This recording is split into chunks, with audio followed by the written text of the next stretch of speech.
Good morning, students. Today I'll be teaching you about the basics of what calorimetry actually is, as well as a couple sample calorimetry problems.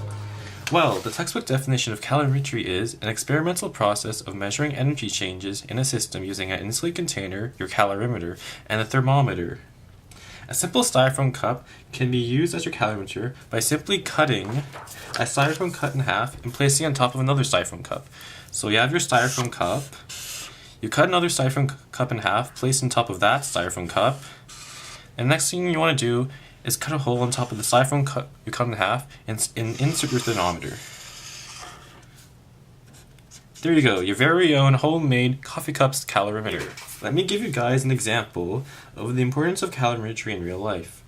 Let's say there's a plane that wants to get from point A to B. Thanks to calorimetry, we can determine the amount of fuel needed to get from point A to B by calculating the enthalpy change. Now we'd like to talk about the assumptions.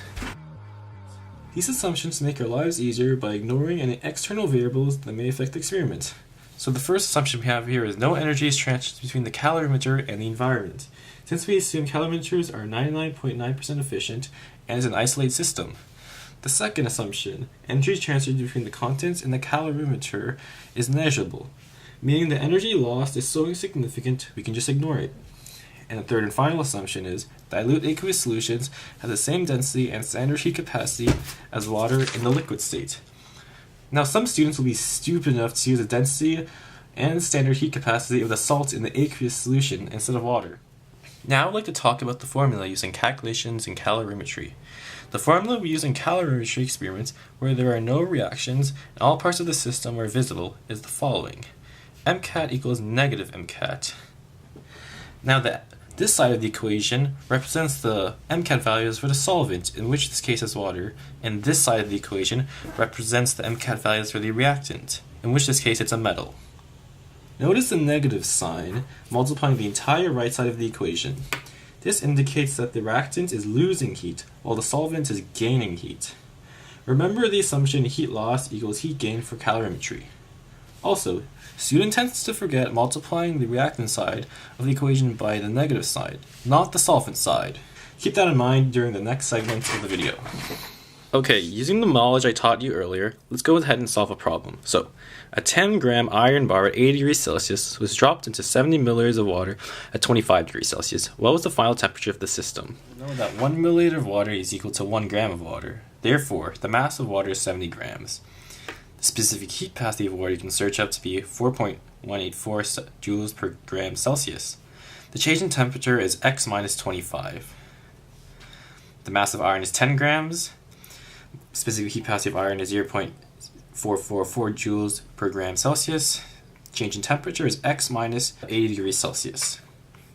So if you sub all this information in the formula I taught you earlier on, you would get 70 times 4.184 times x minus 25 equals negative 10 times 0.444 times x minus 80. As I mentioned earlier, you're supposed to multiply the entire reactant side by a negative sign. By doing this, you're indicating that the reactant side is losing heat. X is roughly equal to 25.8213 degrees Celsius. But wait, this isn't the final answer. We're supposed to apply significant digits. So we go back and the information was given and we look up the lowest number of digits. So in this case, it's either 70 grams or 10 grams. So we rounded it up to the second significant digit. In this case, it's 26 degrees Celsius. So the final temperature of the system is 26 degrees Celsius. Okay, let's do the last problem. An aluminum sample with initially at 96.0 Celsius is placed into 500 grams of water at 25 degrees Celsius initially. The final temperature of the system was 25.3 degrees Celsius. Find the mass of aluminum. So we want to find the mass of aluminum, so we can say the mass of aluminum is X. We can search up the specific heat capacity of aluminum, which would be 0.902 joules per gram Celsius, and the difference in temperature for the aluminum is the final temperature of the aluminum minus the initial temperature. We can safely say the final temperature of aluminum is 25.3 degrees Celsius because the final temperature in a calorimeter system has the same temperature as the contents inside the calorimeter system. Recall earlier how I said energy gain equals energy lost when doing calorimetry calculations. Now we just plug all these values into our equation we got here. Here's a common error students make. Students sometimes they multiply the solvent side of the equation, which is the water values of MCAT, instead of the MCAT values of the reactant, which is the aluminum. Because the reactant is giving off energy, which makes it exothermic, which is why we have to put a negative sign here. So X will be 9.8414 grams. Wait, this isn't the final answer though. We have to apply sig digs.